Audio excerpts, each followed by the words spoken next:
Cyrus. Her new film, Hannah Montana, the movie, opens today, and you will love it. You have to go see it. After the Tyra show, run to see this movie. It's great. Check out this clip. Next time, you might want to demand a jet with a bigger bathroom. Well, why in the heck you getting all handed up? The Hannah steps off the plane photo op, you know, the balloons, the limos, the screaming fans. Like Vita says, it's all about the publicity. Yeah. That Vita's just full of good advice. Absolutely full of it. Hello, New York!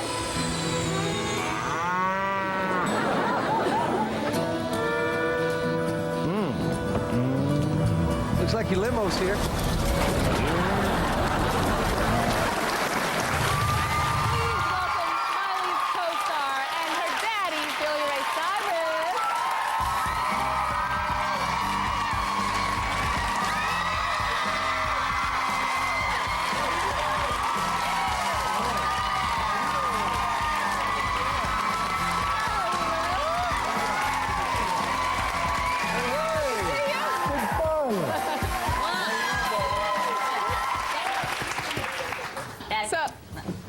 Is this a good spot for me? That is a great spot for you. First of all, I think you're so cool. I mean, we were hanging out at Disneyland a couple of months ago for Miley's 16th birthday. So welcome to the Tyra Show. You've been on the show, but not on the stage, so welcome. Thank you. What a great crowd you have here today. It's fun. So, as a dad, you know, the day Miley was born and she was put into your arms, did you ever imagine that her life would be the life that she is living now? Well, you probably know, before she was born, I had a vision, if you will, a premonition that it was her destiny to bring hope to the world. And I told Tish, I said, you know that little baby inside of you, what do you think about naming her Destiny Hope? And she said, Destiny Hope, why? And I said, well, I think she has a purpose. And now when I see the kids laugh, I see them dance, I see them sing, and, you know, realize that she's touching people's lives around the world, I think she fulfilled that Destiny Hope. Yeah. So explain to everybody how her name is Miley now, because Destiny Hope was what she was born. That's on the gift certificate. I mean, the gift certificate. Yeah, it's on the gift. Just in case you want to take me back, get a refund. Take my little brother instead. On the birth certificate.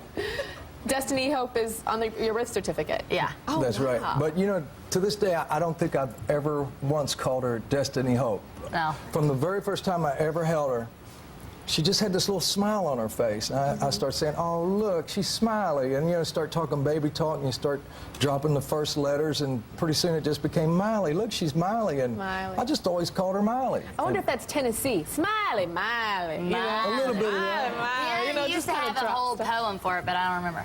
Something about Oh my God. Smiley Dolly, Puddin' Polly, kissed the boys and made them smiley. Yeah. That'd be the thing. That was my poem. Boys that made him smiley? Something like that. So speaking of boys, how do you go about approving the guys that Miley dates? Which ones? Oh! What does that mean, which one?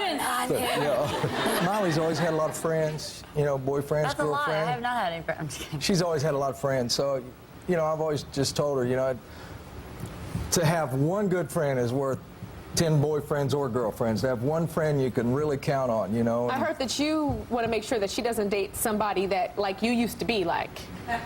Oh, That's a good idea.